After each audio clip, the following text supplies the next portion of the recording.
This bob run is legendary. It's called the Olympia Bob Run St. Moritz Celerina.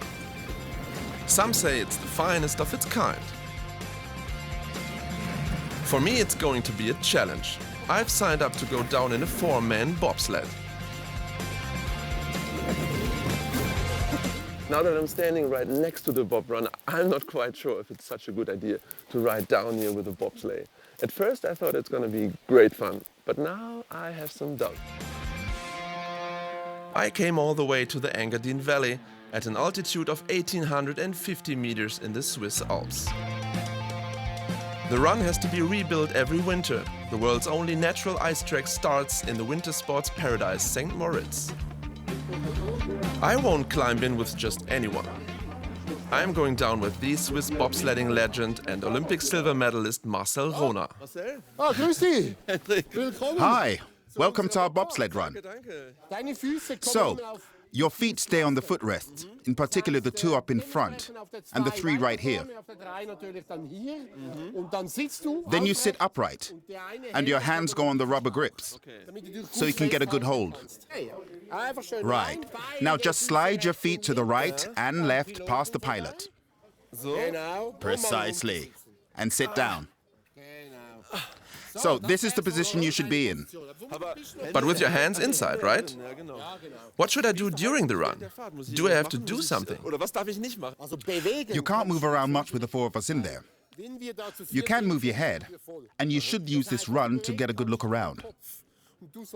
At some point, you might not be able to take it anymore, and then you simply pull your head in. But try to look back up and experience the feeling of speed. I'm really excited. I am too. It's always like that. Everyone thinks they've got it down, but every run is different. We've still got some time before we start. I take a moment to catch my breath and have a look around St. Moritz. The town of nearly 5,000 has lots of 5-star hotels. It's definitely a high-end playground.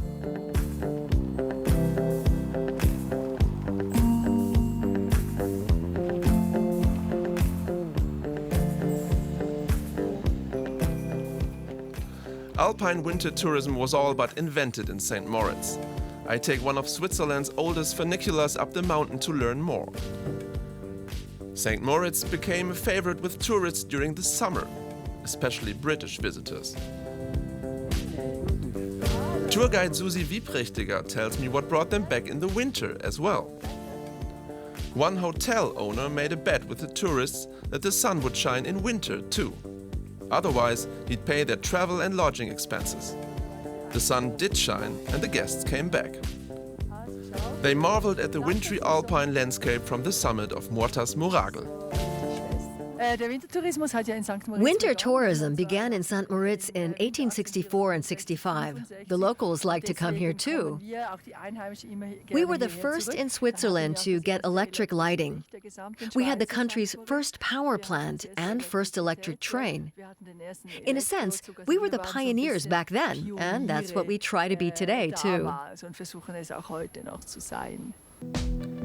St. Moritz also led the way in bobsledding, which had its origins with British tourists as well. They wanted to have some fun. So they started by taking makeshift bobsleds down the roads and through the forests. At the Bob Museum in neighboring Celerina, Donald Holstein tells me about how bobsledding became an Olympic sport. This bobsled was used in the 1928 Winter Olympics in St. Moritz.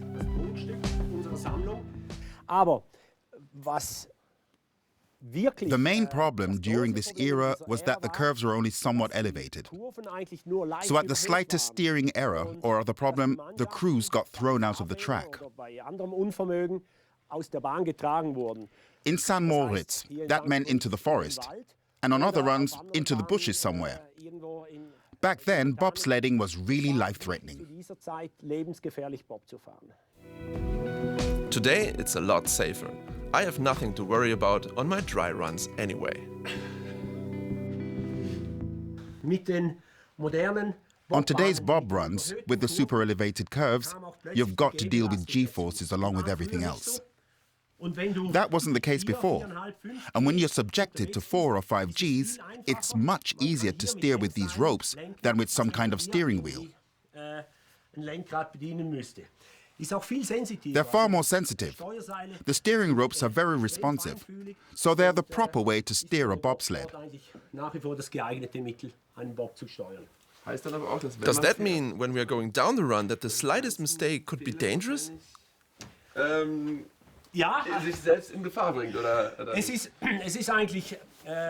This is what's fascinating about bobsledding. Even after hundreds of runs on the same track, you keep on going down with the same enthusiasm. The bobsled isn't steerable on the straightaways. Only in the curves, depending on the G-forces, can you steer a bobsled.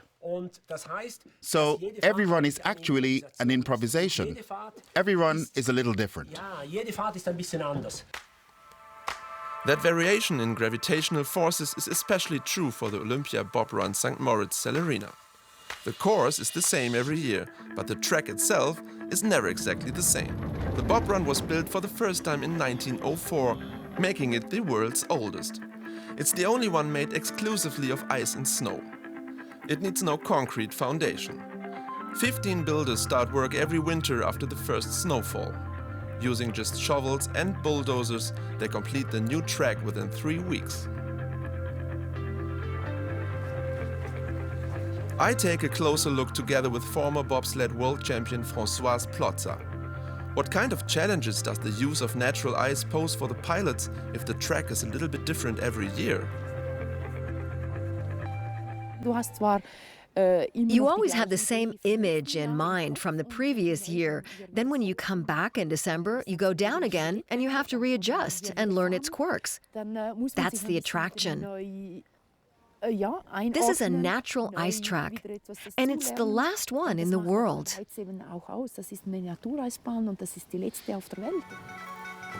Now I'm ready to give it a try. With some trepidation, I climbed into the 200-kilo bobsled.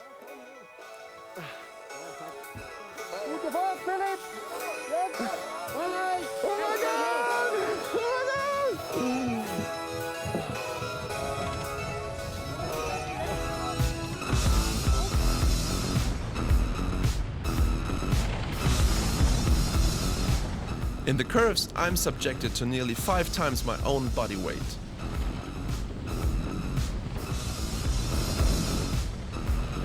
The bobsled reaches a speed of up to 140 kilometers per hour.